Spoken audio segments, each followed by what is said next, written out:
روس اور یوکرین کی جنگ۔ یوکرین کیسے وجود میں آیا اور اس کے روس کے ساتھ کیا تاریخی رابطے ہیں؟ روس اور یوکرین کے درمیان گزشتہ 8 برس سے جاری تنازع صرف ان ممالک میں رہنے والوں کے لیے ہی نہیں ہے، بلکہ بین الاقوامی کمیونٹی کے لیے بھی یہ کسی سر درد سے کم نہیں ہے۔ ویلکم ٹو ورلڈ اسٹڈی، میں ناصر جان۔ آج کی اس ویڈیو میں ہم یہ جاننے کی کوشش کریں گے کہ روس اور یوکرین کے درمیان جو جنگ چل رہی ہے اس کی کیا وجوہات ہیں اور یوکرین کی ہسٹری کیا ہے۔ ان دونوں ممالک کی مشترکہ ثقافت انہیں جتنا قریب لاتی ہے اتنا ہی ایک دوسرے سے جدا بھی کرتی ہے۔ یہ تاریخ 9ویں صدی تک جاتی ہے، جب یوکرین کا موجودہ دارالحکومت کیوسلوک ریاست کا مرکز تھا۔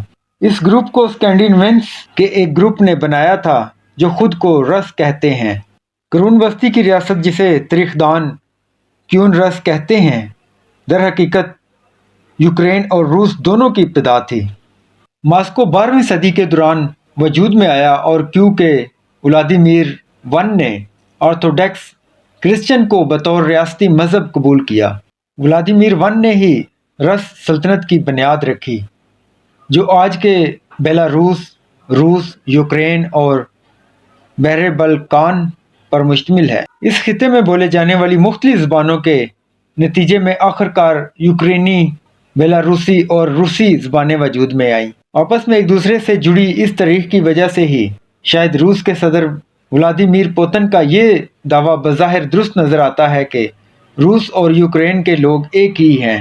لیکن ماہرین کے مطابق چاہے روس اور یوکرین کی ابتدا ایک ہی تھی، لیکن گزشتہ 9 صدیوں کے دوران یوکرینیوں کا تجربہ بہت مختلف رہا اور اس کی وجہ ملک کو تقسیم کرنے والی مختلف طاقتوں کی حکمرانی تھی۔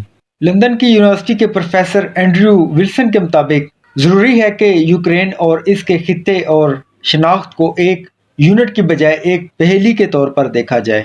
اب پہیلی کیا ہے؟ 13ویں صدی کے دوران رس فیڈریشن کو منگول سلطنت نے فتح کر لیا تھا، لیکن 14ویں صدی کے اختتام پر منگول سلطنت کے زوال پر ماسکو کی گرینڈ پرنسپلٹی اور گرینڈ ڈچ آف لتھونیا، جو بعد میں پولینڈ میں شامل ہو گیا، نے رس لینڈ کو تقسیم کر لیا۔ کیو اور اس کے گرد علاقے پولینڈ، لتھونیا کامن ویلتھ کے زیر حکومت آ گئے، جبکہ مغربی یوکرین میں موجود کلیسیا ایک طویل عرصے تک ہیبسبرگ سلطنت کا حصہ رہا، جس کے ثقافتی نقوش آج بھی موجود ہیں۔ روس کی تاریخ پر گہری نظر رکھنے والے تاریخ دان نے بتایا کہ یوکرین کے مغربی حصے کی تاریخ اس کے مشرقی حصے سے بالکل مختلف ہے۔ اس کے بہت سے رہائشی آرتھوڈکس نہیں بلکہ متحدہ چرچ یا مشرق کی کیتھولک چرچ سے تعلق رکھتے ہیں، جو اپنی مذہبی رسومات یوکرینی زبان میں ادا کرتے ہیں اور پوپ کو اپنا روحانی پیشوا مانتے ہیں۔ آج کے یوکرین کا ایک اور حصہ جس کا ماضی بہت مختلف ہے، کریمیا ہے، جس کی جڑیں یونانی ہیں۔ 2 ساحل۔ 17ویں صدی کے دوران ایک یوکرینی کوسک ریاست آج کے یوکرین کے مرکزی اور شمال مغربی خطے میں تھی، لیکن 1764 میں روسی ملکہ کیترین نے اسے ختم کر دیا اور یوکرینی زمینوں کے بڑے حصے حاصل کرنے کے لیے آگے بڑھیں، جو پولینڈ کے پاس تھا۔ اس کے بعد کے برسوں میں آنے والی ایک پالیسی کی بدولت یوکرینی زبان کا استعمال اور اسے پڑھنا ممنوع قرار دے دیا گیا تھا اور لوگوں کو زبردستی روسی آرتھوڈکس مذہب اختیار کرنے کے لیے مجبور کیا گیا۔ اسی دوران مغربی علاقوں میں حب وطنی نے جڑ پکڑنا شروع کر دی اور پولینڈ سے آسٹرین سلطنت تک بہت سے لوگوں نے روسیوں سے مختلف ہونے کے لیے خود کو یوکرینی کہنا شروع کر دیا۔ لیکن 20ویں صدی میں روسی انقلاب اور سوویت یونین کے قیام نے اس پہیلی کو ایز سر نو ترتیب دیا۔ اس کے بعد عالمی جنگ کے اختتام پر سوویت رہنما جوزف اسٹالن نے آخرکار یوکرین پر قبضہ کر لیا۔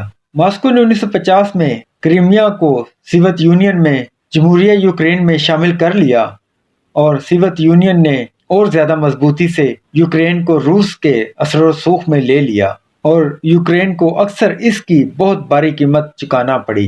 اسٹالن کی 1930 کی زرعی اصلاحات کے نام پر لاکھوں یوکرینی قحط کا شکار ہو کر مارے گئے۔